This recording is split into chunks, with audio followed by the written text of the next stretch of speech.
This week on the BackTable podcast.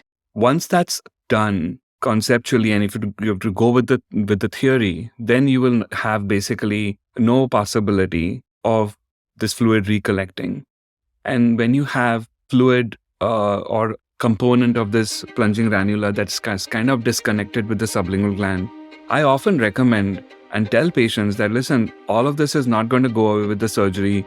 We're going to focus on removing the sublingual gland, but then I may have to come from the outside and just aspirate the fluid because we know that it will hopefully not recollect in the future.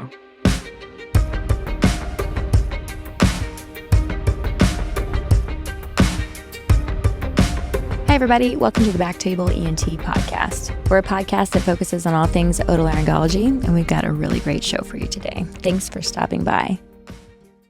Now, a quick word from our sponsor. Cook Medical's Otolaryngology Head and Neck Surgery clinical specialty strives to provide otolaryngologists with minimally invasive solutions to address unmet needs. Areas of focus include head and neck, otology, and laryngology, with products ranging from a full suite of interventional sialendoscopy products and the Doppler blood flow monitoring system to the BioDesign otologic repair graft and the Hercules 100 transnasal esophageal balloon. For more information, visit cookmedical.com/otolaryngology. Now, back to the show. All right, everybody, welcome back to the BackTable ENT podcast. My name is Gopi Shah. I'm a pediatric ENT, and I'm here today with my bestie and my partner in crime, my co-host, Dr. Ashley Agan. How are you today, Ash? Hey, Gopi. I'm doing wonderful. It's a Sunday morning. I'm behind the mic. I'm across the screen from you. It can't get any better, It's right? my favorite thing to do on the weekends. I'm pumped for our topic today. It's going to be a great show. Let's introduce our guest. Absolutely. So we are lucky today to have Dr. Rohan Walvekar. He is a clinical professor of otolaryngology, the vice chair and Mervyn L. Trail Endowed Chair in Head and Neck Oncology at Louisiana State University in New Orleans. He's the director of the salivary endoscopy service for the ENT department. Dr. Walvekar has been an innovator at heart. He's the co-director of the Medical Innovation Design Studio at LSU, and he has innovated procedures and clinical practices in sialendoscopy, a highlight being the development of the Walvekar salivary stent and being first to describe the use of the Da Vinci robot for transoral submandibular stone management. He's also founder and CEO of Endorse, a team engagement software application. And he's here today to talk to us about the management of the plunging ranula. Welcome to the show. Hey, thank you so much, Gopi. Thank you, Ashley, for having me today. I'm excited to speak with you and also to, talk about plunging ranulas. Can you first tell our audience a little bit about yourself and your practice? Oh, absolutely. So I think, Ashley summed it well. My basic training was always in head and neck oncology. I trained both in India as well as at the University of Pittsburgh. I did like a year-long fellowship with my chairman here, Dr. Dan Nuss, in skull-base surgery. But what my practice has evolved into is a lot of salivary gland management for both benign and malignant disorders, and sialendoscopy is a big portion of that. So you get to see really interesting things as a result of this evolution. The other thing that's really sort of centered to my practice and that I'm passionate about is pediatric thyroid disease. So I manage most of the pediatric thyroid and parathyroid at both our key hospital sites in Baton Rouge and New Orleans, Lady of the Lake Children's Hospital and Children's Hospital of New Orleans. And then, of course, my passion's always been with ablative head neck oncology. So as the vice chair, I get to, help steer our program with respect to head neck oncology. And I love doing still ablative work. Obviously, I was never trained in flaps, so that's something that I don't do. But it's just amazing to me what we are capable of doing today as otolaryngologists. Yeah. So in your spare time, though, tell us a little bit about the Endorse app. That's pretty cool. Yeah. When you talk about spare time, I always kind of reference this quote by my fellowship director, Dr. Robert Ferris. I remember him being so busy and asking him, Dr. Ferris, how do you manage, all the basic science stuff that you do, as well as the clinical work that you do? How much time do you spend in the clinic and how much time do you spend in the lab? And he was like 75% and 75%. So, so I think that's kind of, the story of my life. I mean, I've always been driven by, trying to do things differently and trying to problem solve. And so Endorse was kind of a consequence of that. I really feel like we, as healthcare professionals as a whole, don't take the time to kind of celebrate the things that we do well, And Yeah. so Endorse is just a positive real-time recognition platform that I created for hospitals about 5-6 years ago. And now we have about 20,000 healthcare professionals on the platform. We, help celebrate the culture in about 15 to 16 hospitals spread across the country. Wow. That's amazing. Congrats. Yeah. Yeah, thank you. Very, very cool. Well, I'm super enthusiastic about benign salivary gland disease. So very much looking forward to our talk today.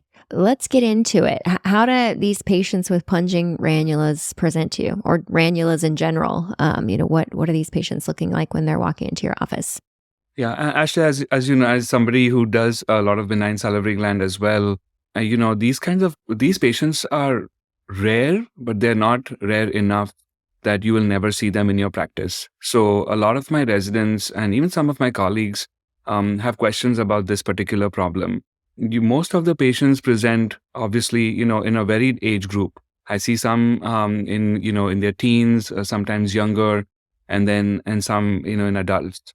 And I think most of them present with, just kind of the classical, the classical story is I have like a bubble that forms in my mouth that ruptures and then reforms again. And when you hear that, you have to start thinking about, either an oral or a plunging ranula. And then, of course, if it's truly a plunging ranula, you'll have somebody present with a neck mass.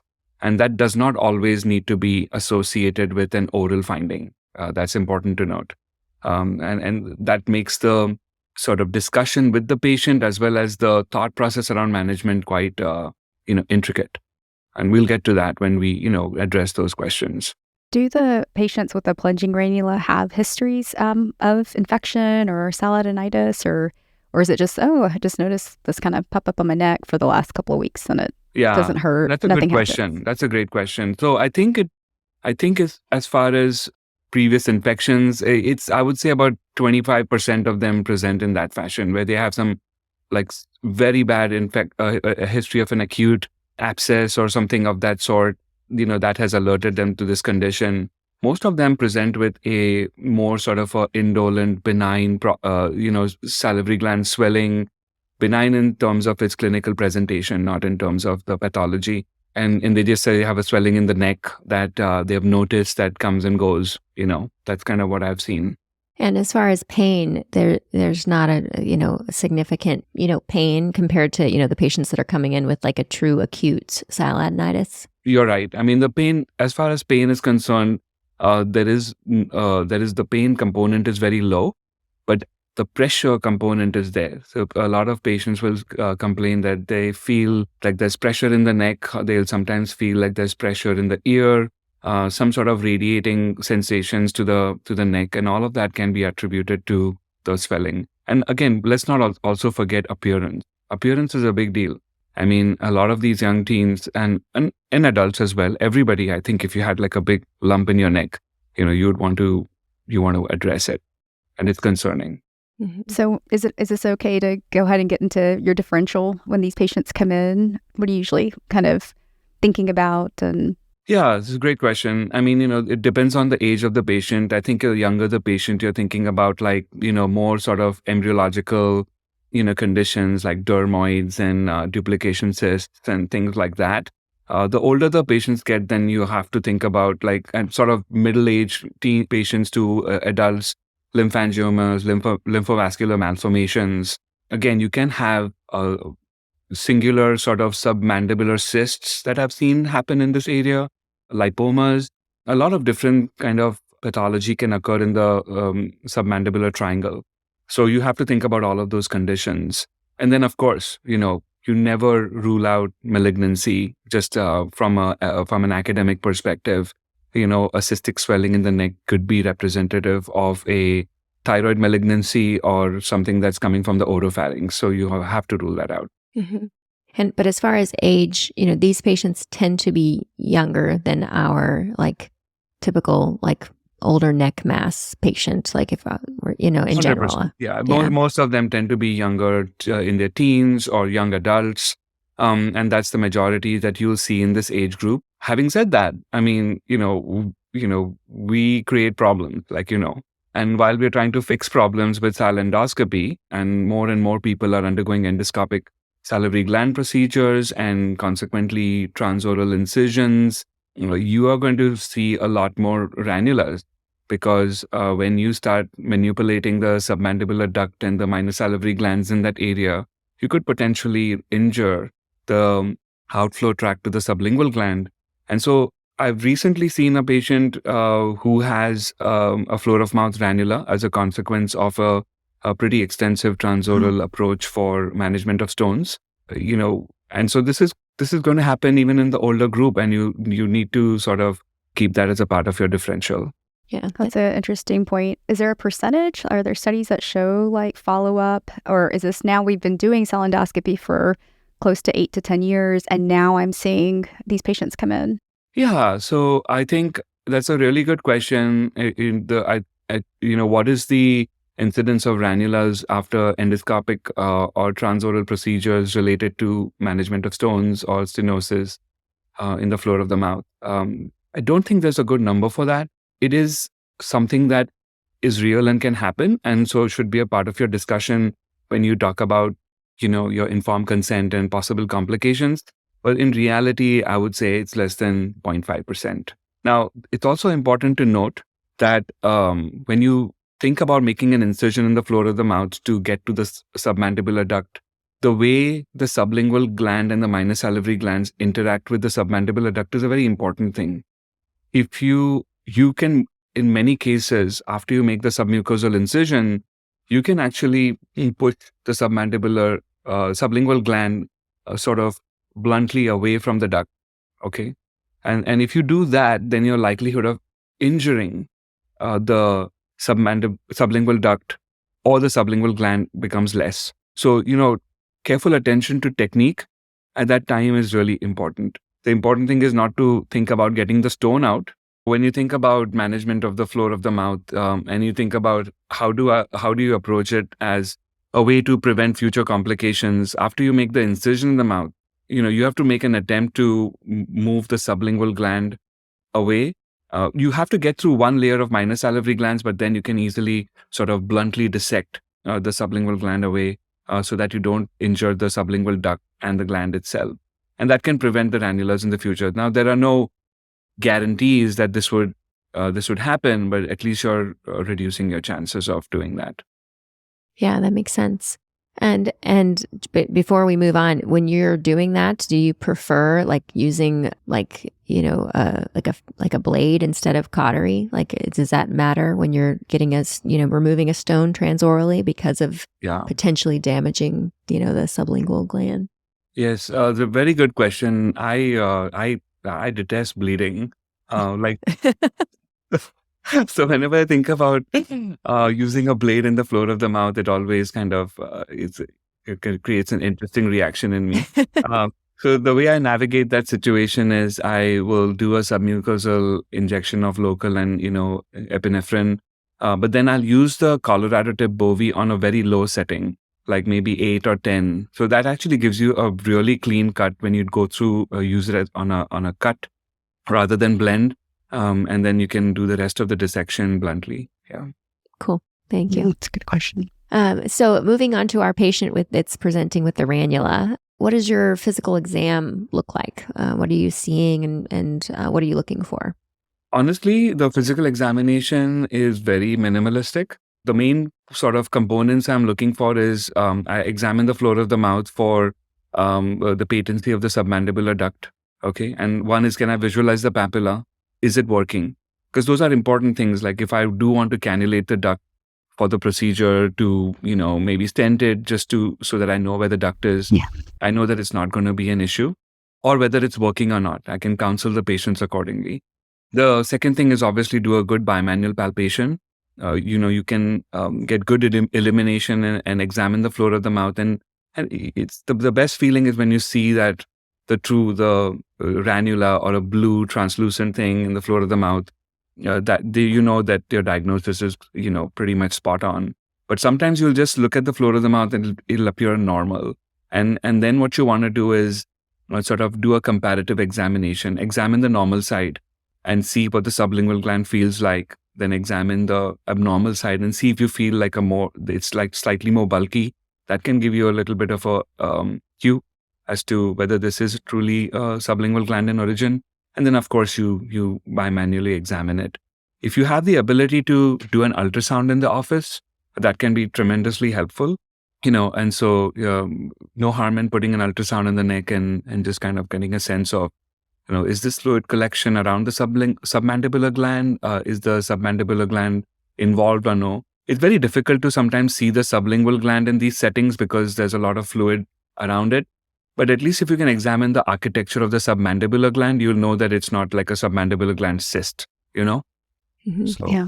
So it's a combination of things. I have an ultrasound in my office that I use pretty routinely for situations like this. So I would definitely encourage you guys to, at least whoever is listening or listens to this podcast, to invest some time in learning how to do an ultrasound of the head and neck.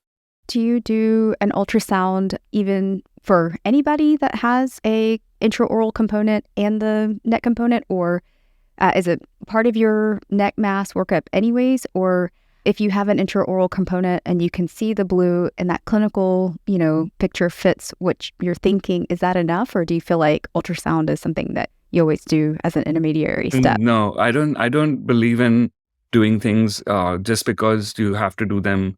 I just focus my examination and interventions just to give me enough information to make a decision. So if I'm pretty confident that this is a plunging ranula, I'm not going to the ultrasound's not going to help me make that decision. Yeah. So, I try to keep it as practical as possible. And then for the patients that don't have the intraoral component, let's say it is the 10 or 12-year-old and there's that soft, left neck fullness in the submandibular space. What kind of imaging would you recommend at that point? Would you still start with an ultrasound, or when do you consider imaging like CT or MRI? I think almost always consider CT scan because it gives you kind of a global picture of the space. And it also is a nice way to visually talk to patients about describing what's exactly going on. I mean, when you have a floor of mouth component, it's very easy to talk to patients about what needs to be done, right? I mean, we need to remove the sublingual gland. This is exactly what I'm going to do. But when you have a cyst in the neck that has no connection whatsoever to the sublingual gland or the floor of the mouth, it's a very difficult discussion. And you almost have to educate patients about what are ranulas, how do they plunge, and how do you then think about managing them. So having any sort of help in terms of providing visual representation of what you're trying to do is helpful. So I would tend to always get a CT. I don't gravitate towards MRIs in general. I'm not very good at reading them. So I prefer to do CT scans of the neck, and my preference is 1 millimeter cuts with and without contrast.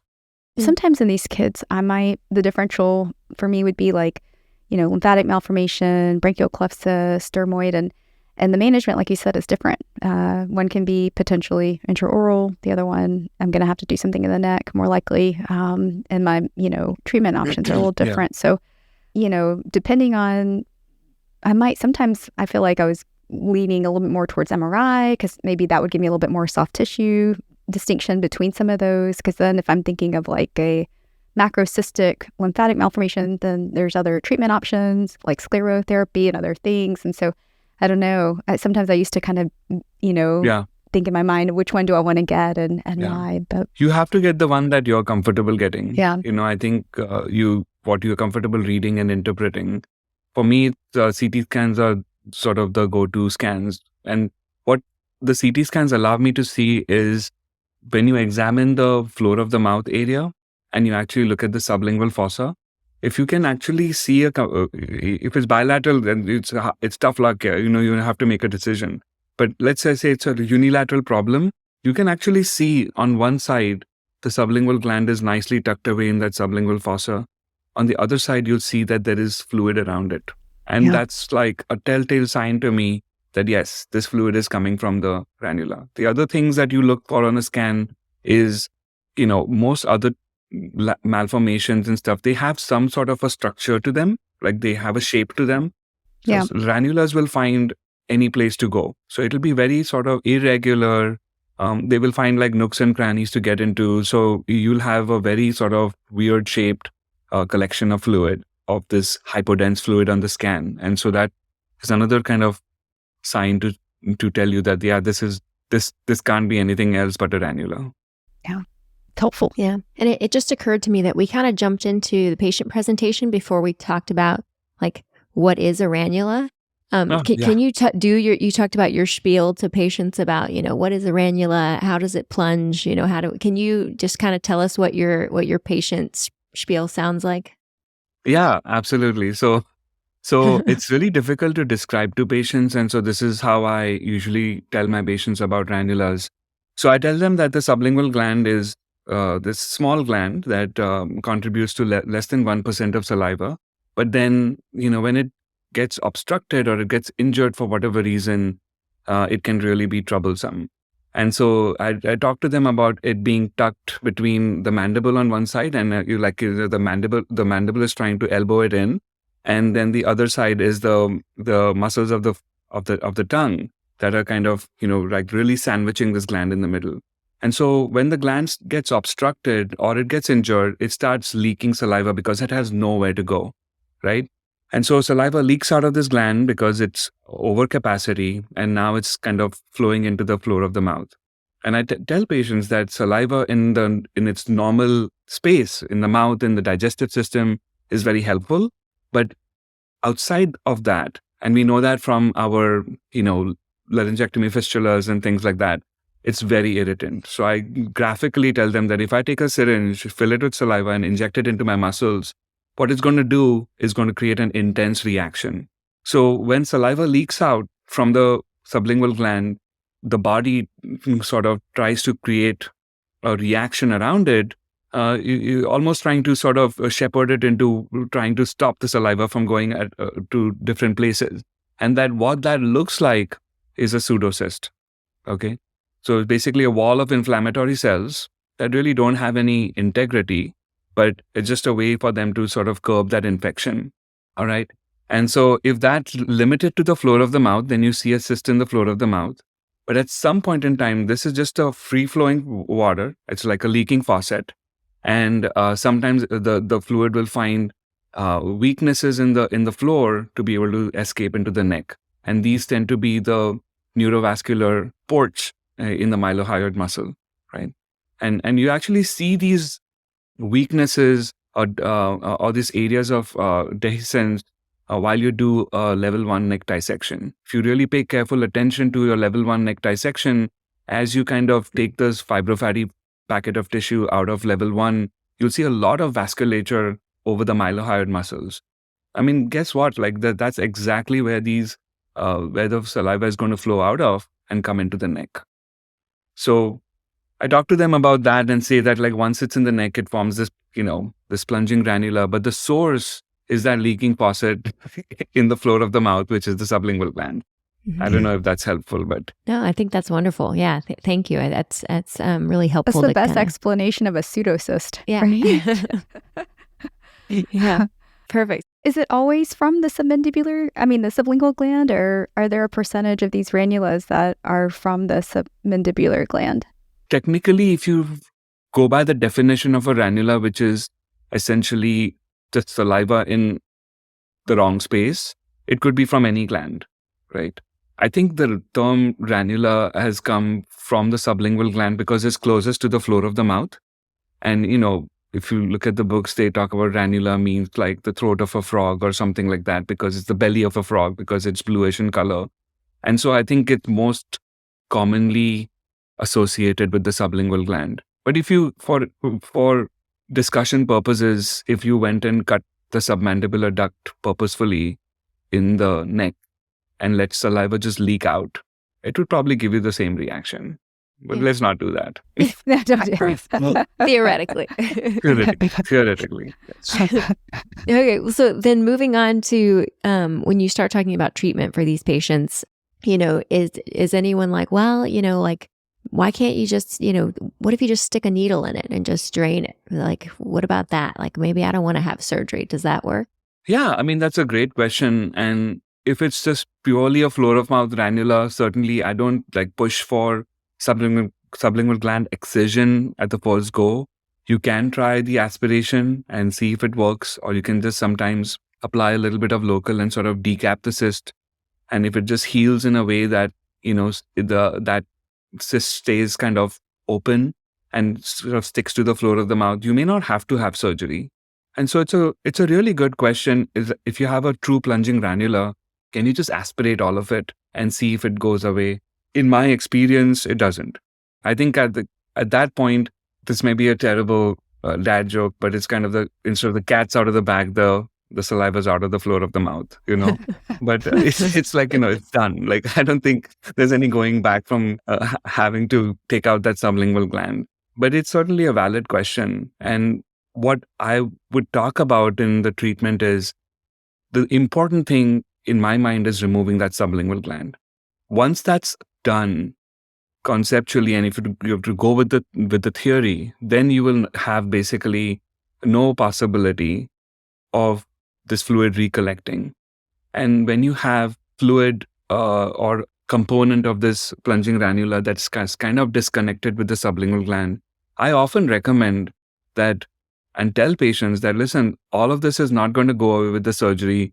We're going to focus on removing the sublingual gland, but then I may have to come from the outside and just aspirate the fluid, because we know that it will hopefully not recollect in the future. Yeah, because your sublingual gland is your source. So like Exactly, your plumbing analogy, you got to turn off the water. So turn off, if exactly. That's still there. And it's kind of challenging because it's not an easy concept to put your head, wrap your head around. And a lot of the times patients will have some swelling left in the neck and they question, like, did you do the right thing? So you really have to spend a lot of time counseling them about exactly what to expect and what could be the variations of going down this route. Mm-hmm. Are there any contraindications to, do you ever have to tell a patient, like, I guess what I'm thinking about is like a flare up, or do these flare up, or do you ever have to postpone surgery? I understand a medically complex patient where, anesthesia may or may not be worth the risk, but. Yeah, I mean, from what I understand from your question, are there any contraindications to the surgery itself? I mean, if a patient came to me with an acute infection, I would let that subside before I would do this, because it's hard enough as it is, having the saliva and all the chronic inflammation that's going on around the sublingual gland to make sure that you get all of it out completely. So I would definitely try to have the patient in as calm of a state before I do the transoral approach. Also, like, I think when people are inflamed, the ability to cannulate the submandibular duct and look at the submandibular duct and make sure it's completely intact at the end of the procedure, all of those things become less possible. Mm-hmm. Yeah, it's hard enough as it is. There's no reason to make it harder, right? Absolutely. Do you have a preference for your, antibiotics to cool things off? Do you use, 10 days of Augmentin, or what's your? Yeah, I usually tend to use Augmentin or clindamycin. Yeah, those are the two options. Cool. You have to get better with any one of those. Yeah. If you don't, then I'm like, as ENTs, we need stock in Clinda, Unison, Augmentin, and steroids. Exactly. That's it. We just had stock in that. Yeah, our go-to medications. Okay, great. So let's kind of talk about surgery then. We've decided we're going to take the patient to the operating room. Can you talk to us about kind of the setup? How are there certain instruments that you are really vital to being able to do what you need to do? And what's on the Rohan Walvekar card? What's on your back table? Yeah, what's on your back table? Yeah, that's a good question. So I think it's, again, you don't need a lot. I do have a sialendoscopy set available to me, I tend to tell them not to open it in the beginning, because I don't want to do an endoscopy if I'm not going to be able to, cannulate the duct. The other setup is pretty straightforward. A Minnesota retractor is helpful. Sometimes a Jennings mouth gag can be helpful. It's really a good instrument. It's meant for edentulous patients, but even for patients with teeth, if you use it correctly and without too much force, it can really give you nice wide mouth opening. One of the tricks that I've used with robot cases, which sometimes help me just in better oral exposure, is using single hooks, or like the fish hook retractors. I may sometimes use them to give me a retraction of the buccal mucosa just so I can get more light in. But that's just, case by case dependent. But other than that, Colorado tip Bowie, I find that the angled tooth forceps from the sialendoscopy set are quite helpful, because in terms of just grabbing the sublingual gland, but you don't have to have them. And then, of course, if I do plan to cannulate the duct, then I'll usually put a stent in for the duration of the procedure, just so that I can see it better. The submandibular duct is so closely and intimately associated with the sublingual gland. It's important to note that. And anything that can help you identify the submandibular duct as you kind of, manipulate the gland and flip it over and stuff like that is important, because otherwise you'll go through it. One of the things we didn't talk about in preoperative evaluation and the sort of consenting is the lingual nerve paresis. Yeah. That's a real thing. It can happen. And you have to be like a little familiar with the floor of mouth anatomy to be able to make sure that you don't injure the nerve. It rarely gets injured. The sublingual gland peels off very nicely from the floor of the mouth. But again, it's important to note that you should talk about lingual nerve paresis. But yeah, I think those are the basic things. I definitely have a bipolar on board. Don't necessarily need to have a harmonic. Harmonic is usually always on my, on my cart. But for these procedures, you don't really need one. But that's pretty much it. When you stent the submandibular duct, do you just like regular lacrimal probes, or what kind of, or do you use like... How do you cannulate? Yeah, great question. So if you want me to sort of talk about like how I would approach this case, okay, as far as like intubation is concerned, I'll think about the mouth opening that I have available to me. Generally speaking, I prefer not to do nasal intubations. They're just too traumatic. But if I absolutely need to, I will consider it so that I get enough space to work. But otherwise, a standard oral intubation, a tube to the other side, I'll usually use one of those joker retractors or smile makers or buccal mucosa retractors, whatever you'd like to call them, to help, just keep the buccal mucosa retracted. A bite block in place is usually a good enough to be able to give me exposure of the floor of the mouth. Then the next thing I'll do is examine the papilla. If the papilla is, on palpation, I can see the papilla nicely, then I use, there are two types of dilators you can use. One is, you get actually three types of dilators. So you have a Marshall dilator system, which is a rigid dilator system created by Francis Marshall. It goes through a set of 7 dilators, which is, and the first 2 are very helpful, the 4-0 and the 3-0, just to cannulate the duct. After that, I feel sometimes the Marshall dilator system is really difficult to get through, because you have to, keep cannulating the duct like 5-6 times to be able to get the right amount of dilation to be able to put the scope in. Barry Shaken from Pittsburgh, he created this dilator called the Shaken dilator system, which is a set of 5 fluted dilators. Those are very nice as well. You have to get through fewer dilators to be able to do the job, to be able to cannulate the duct and do an endoscopy. But again, I think there is some value in the 4-0 dilators that the Marshall dilator system brings to the table. I tend to use the Shaken dilator systems because, again, once you cannulate the first time, it's very easy to just get through 2 or 3 of them and you're done. And then, of course, you have the guide wire system. Cook has Cook Medical USA has a guide wire and a bougie system, which is very good. You can just pass the flexible tip guide wire and then just serially dilate with the Cook dilators. And generally, if you dilate to a number 4 or 5, I would say number 5 or 6, you can pass a 1.3 millimeter endoscope into the duct. So that's what I would start the procedure off with. If I can't see the papilla well, I can't cannulate it easily, I'll just let it be.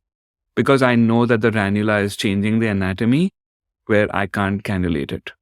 And I've proven later on that it actually turns out to be true. Once the ranula is decompressed, the sublingual gland is out, I can see everything. And then it's much more easier to cannulate the duct and just make sure that the patency is there. But if I can do it ahead of time, then once I'm dilated, I'll do a quick endoscopy, just a quick diagnostic endoscopy, and then replace the endoscope with a 1.2 millimeter stent and just put a loose stitch in it with a 4-0 nylon stitch just to keep it anchored there for the duration of the procedure. There is a specific advantage to putting the stent in, but I can sort of talk about that later as well, because I know I've been talking for a while. So if there's anything else we need to talk about on this part of the procedure, let's definitely answer those questions. And the stent that you're talking about is your stent that you developed, yes? Yeah. Yes, okay. I mean, I use my stent. There are other stents available. Shaken has a stent through Hood Labs. My stent is also developed and manufactured by Hood Labs, which is a very nice company based in Pembroke, Massachusetts. A small company, but they're very responsive. You can also use infant feeding tubes. But again, you can even leave a Cook catheter in place if you'd like. But the reason why I put the stent in is because it has a flange, it has a way to anchor it to the floor of the mouth. Then I don't have to keep worrying about the stent or the, whatever I put in the duct falling out every few minutes. So I like your stent because on the Hood website, it has a video for how to sew in the floor of the submandibular duct stent. And it's got a video for the parotid stent, which is very well done and it's very helpful. And I've done, left in the lacrimal probes as a quote stent or, to help me identify it. And it's just 5 minutes in, it's half out. Yeah. And you're trying to put it, and it's just okay. Yes. Yeah, it gets frustrating. So the stent is very helpful. And is your stent, how long is it? Is it pretty much the length of the entire submandibular duct? Yeah, it's I think it covers the submandibular duct length, and so obviously also the parotid duct length. It has two ends to it. One is specifically designed so that it lays flat on the floor of the mouth, and the other end is perpendicular to the stent itself. The other end has a perpendicular flange, which will nicely, seamlessly lay flat on the buccal mucosa. So it's a double-headed stent, and that's what the patent was, around. And so whichever end you need, you just cut off that end and then you can use the stent. So it becomes really helpful that you don't have to pull out two stents for the parotid and the submandible. You can pretty much use one stent for two purposes. Mm-hmm. Yeah, that's nice. And so once you got your stents in, that's just helping you know where your duct is so that you don't injure it, right? Yeah. There's another advantage to that, Ashley, which I'd like to sort of point out, is that when you try to remove the sublingual gland, you have to make a floor of mouth incision, right? And if you don't know where the stent is, then you tend to make that incision a little bit off the, the dome of the floor of the mouth where you expect the submandibular duct to be. And what results in is you'll have just a very small amount of mucosa then to sew back together at the end of the procedure. Now that you know where the stent is and you have a visual and a tactile way of identifying it, you can actually make the incision on the middle of the floor of the mouth, right over the stent, because then that gives you a lot of floor of mouth mucosa to work with to put things back together. Yeah, that makes sense. Yeah. On sialendoscopy for the plunging ranula, what do you expect to see? Because I'll be honest, that has not been traditionally routinely part of my, plunging ranula or ranula management in the OR. Yeah, I mean, I don't expect to see any sort of pathology, but I do expect that I have found that when I try to do the endoscopy before I decompress the ranula, that I'll have more resistance to doing the endoscopy. And then after the ranula has been decompressed and the sublingual gland has been removed, you can pretty much get to the hilum of the gland.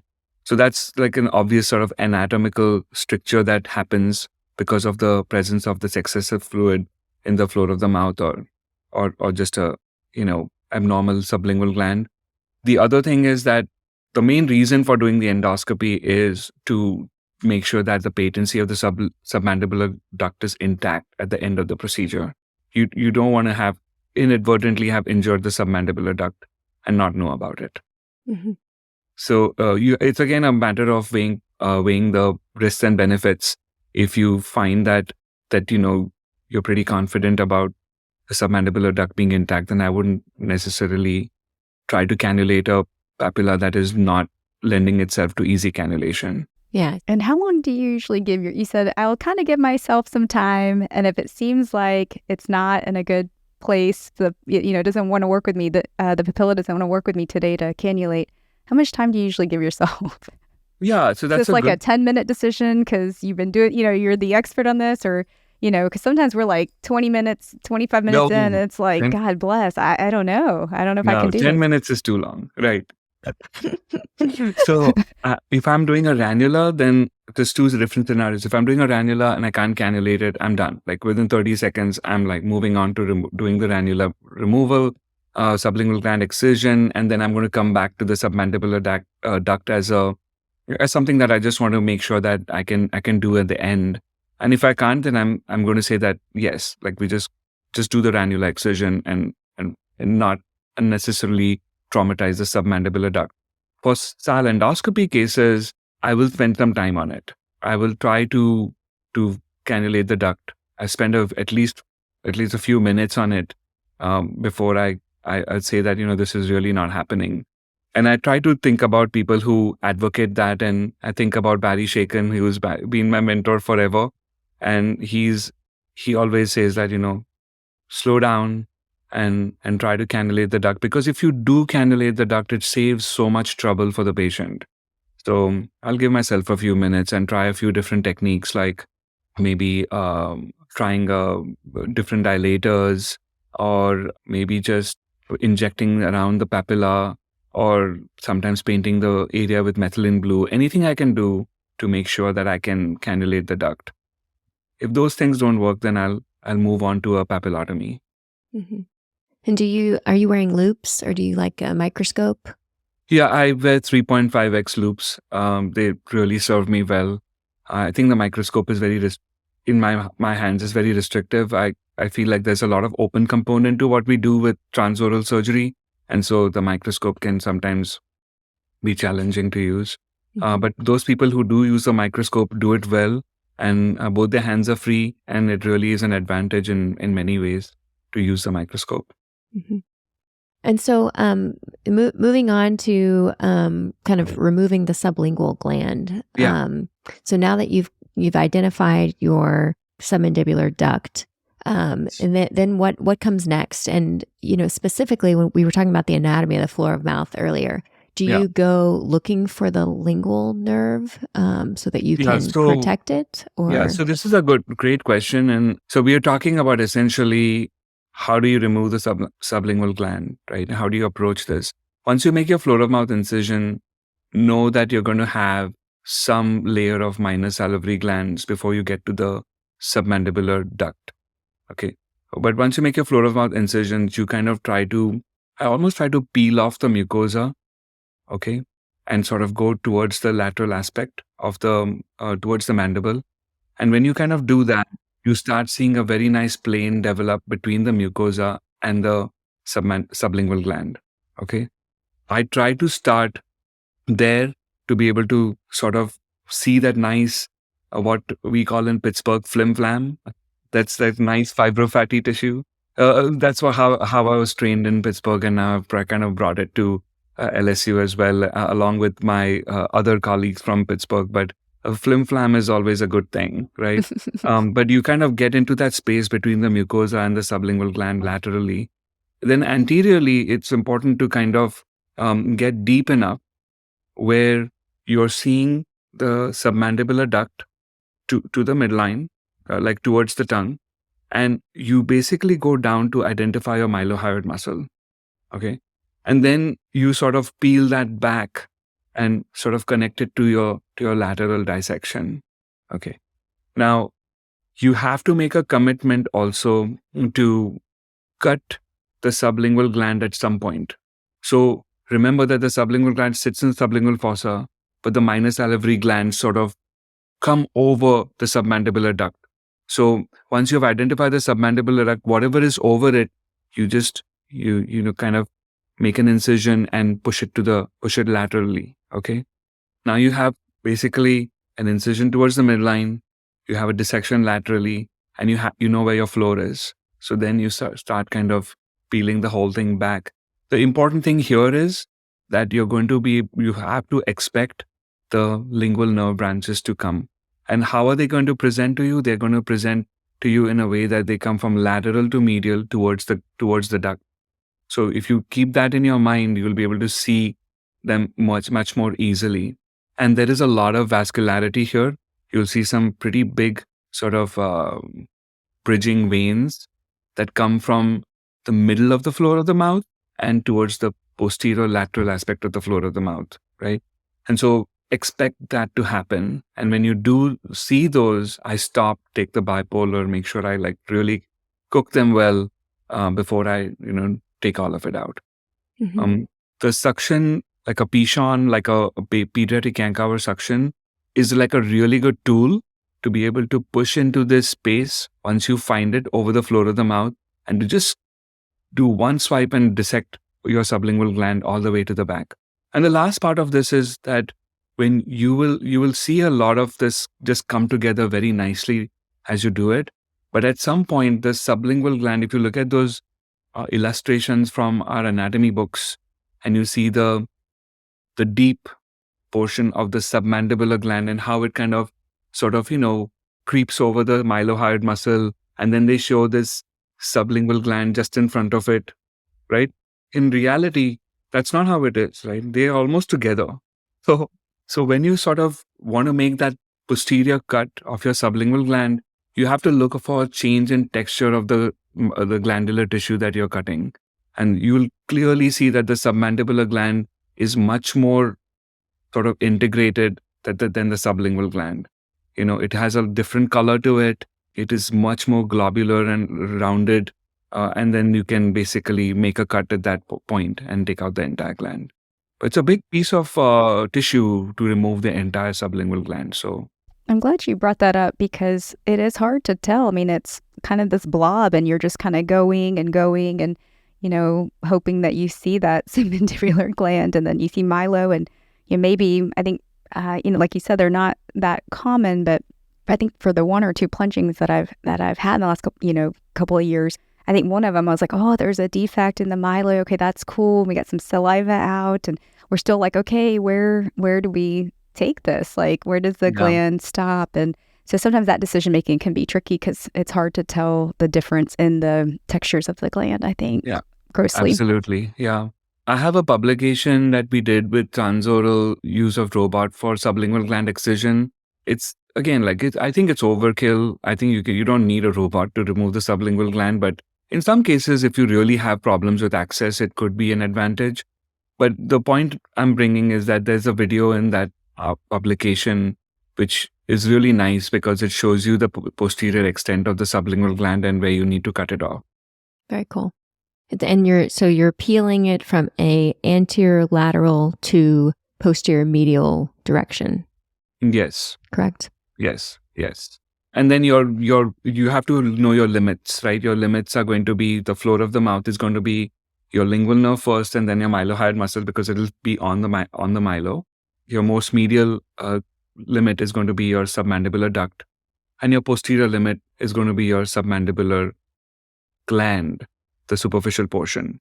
And then the lateral aspect is the mandible. So once you kind of put that in your mind, then it becomes a lot more easier to make a decision about where to start and where to stop. Mm-hmm. And then as far as management of the ranula itself, I mean, you mentioned earlier it's a pseudocyst, so it's not it doesn't have a thick wall or capsule in the way that other cysts might. So what do you do for that part of it? Great question. So once the sublingual gland is removed, 90% of the times the ranula will decompress because it'll just be right there, right? It's all connected. And all you have to do is just decompress the fluid and you're done, right? Sometimes when the fluid doesn't decompress, I'll use a hemostat, and I'll basically try to explore that space and try to pop into the ranula, and I'll just decompress it. Okay. Worst case massage situation, the external component, massage the just to external kind thing of and just use a transoral dissection to just get into that space and just open it. Just let it all decompress. And then worst case situation, if it doesn't, then you go externally, take a thick, like 18 gauge needle and just aspirate what you can. The important thing is that it's going to go away over time. Theoretically, if you just remove the sublingual gland, the body will resorb the pseudocyst over time. But you don't want it to take like weeks for that to happen. And that's why we purposefully decompress the pseudocyst.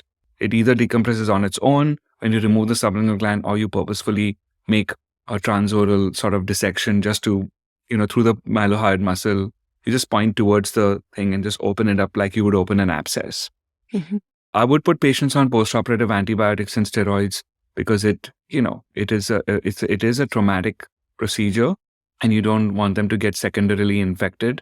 And a lot of them will continue to have some amount of swelling in the neck, and you have to do a lot of reassurance to tell them that it's going to go away. And how do you like to close your floor of mouth incision? Just 3 vicryls. Again, it's important now that you don't have the sublingual gland in place that you make sure that you don't, either injure the lingual nerve while you're making the closure, and also don't injure the submandibular duct. And at the end, you do like a quick look at your submandibular duct again. If you were able to cannulate it, just take a look. I just do a quick endoscopy and make sure that it's all fine. But yeah, that's not a necessary component. It always makes you feel better if you could do it. Right. Yeah. I have to tell you that there was one patient who I did recently and who came to me from another state for management of a plunging ranula, and everything went okay except for the fact that we couldn't decompress all the cyst fluid.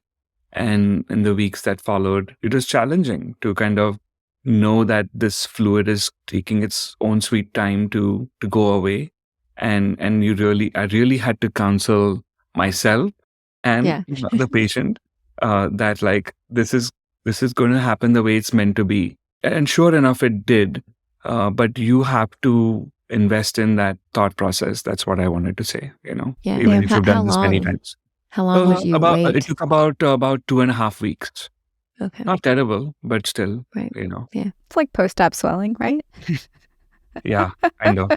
I would have been sitting thinking the same thing though.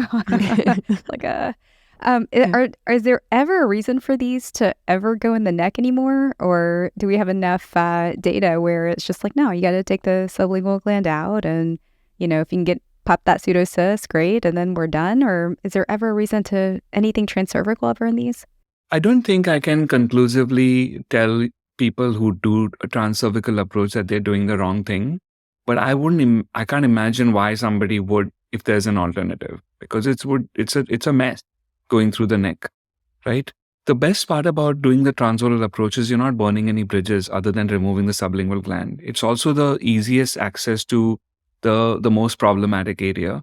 So my answer to you is like, I don't have a statistic for it, but based on my personal experience and what makes logical sense to me, that you would do the transoral approach first, understanding that if things by chance didn't work, which would be, I would say, less than, few percent of chance that it may be something totally different, and you missed the ball on this, then you can always come back through the neck later, right? So that's how I approach talking to patients and colleagues about what are the chances of this coming back and all of those things. Yeah.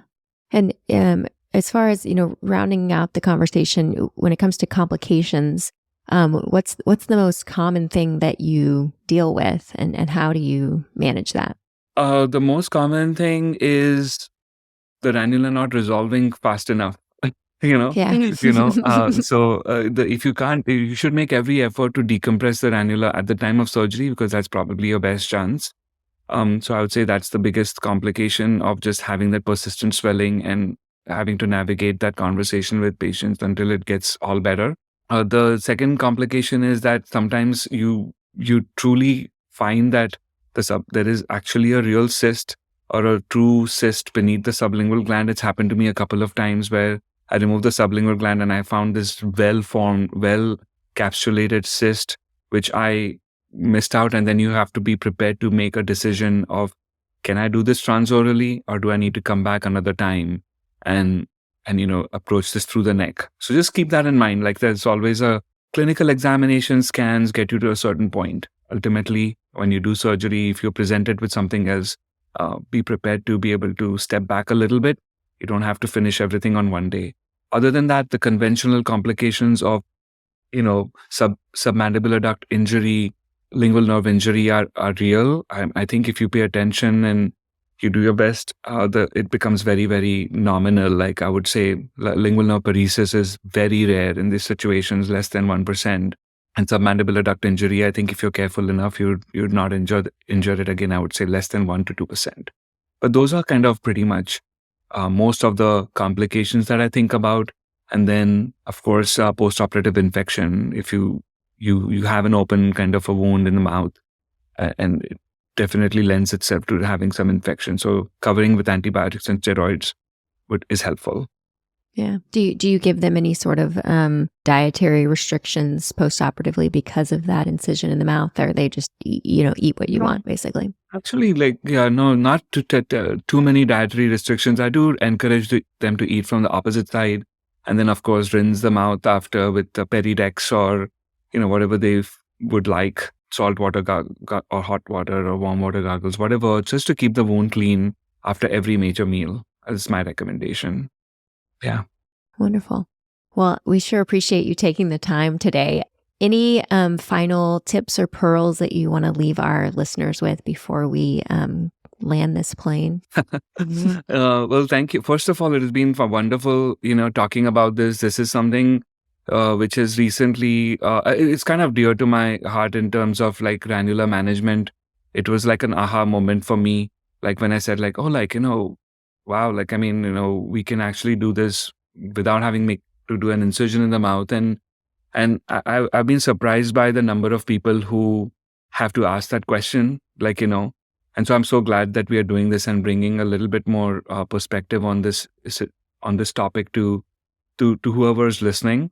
But yeah, I would just say that whenever you're presented with these cases, don't hesitate to reach out to a senior colleague or even a colleague who may have experience with it, because it can really impact how these patients recover from this problem. You can create a lot of complications and life-changing situations for patients if you make the wrong call. And so just take a moment to explore what's out there before you ultimately present options to your patient.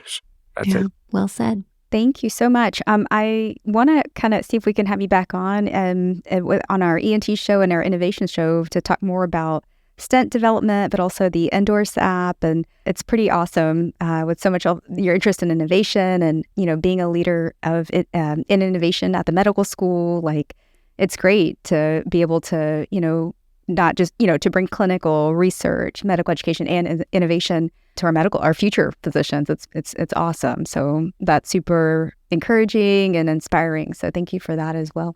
Oh no, I would love to do that. And I just wanted to just say a big thank you to both of you for doing this. I mean, this is an incredible platform, and it provides a lot of educational opportunities. To people who are listening. I talked to a couple of my residents who do follow your podcast, and that's pretty amazing. And so just keep doing what you're doing. And also thank you to Kieran and the rest of the BackTable team as well for creating this opportunity. Oh, well, thank you, Dr. Walvekar, and thank you to your residents. That means so much. Yeah, we are very fortunate to have a great group of residents every year, and just blessed to have some great people I can work with, both in terms of my faculty and colleagues, and also the residents. So it's wonderful. I hope they can listen to this as well. All right. All right, take care. That's a wrap. All Thank right. you.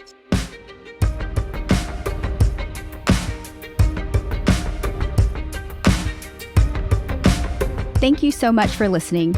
If you haven't already, make sure to subscribe, rate the podcast 5 stars, and share with a friend. If you have any questions or comments, direct message us at _BackTable ENT on Instagram, LinkedIn, or Twitter. BackTable ENT is hosted by Gopi Shah and Ashley Agan. Our audio team is led by Kieran Gannon, with support from Josh McWhirter, Aaron Bowles, Nick Shellcross, and Ness Smith-Savadoff. Design and digital marketing led by Brian Schmitz, with support from Taylor Spurgeon-Hess and Ivan Orgodzinsky. Social media and PR by Chi Ding. Administrative support provided by Jamila Kennebrew. Thanks again for listening, and see you next week.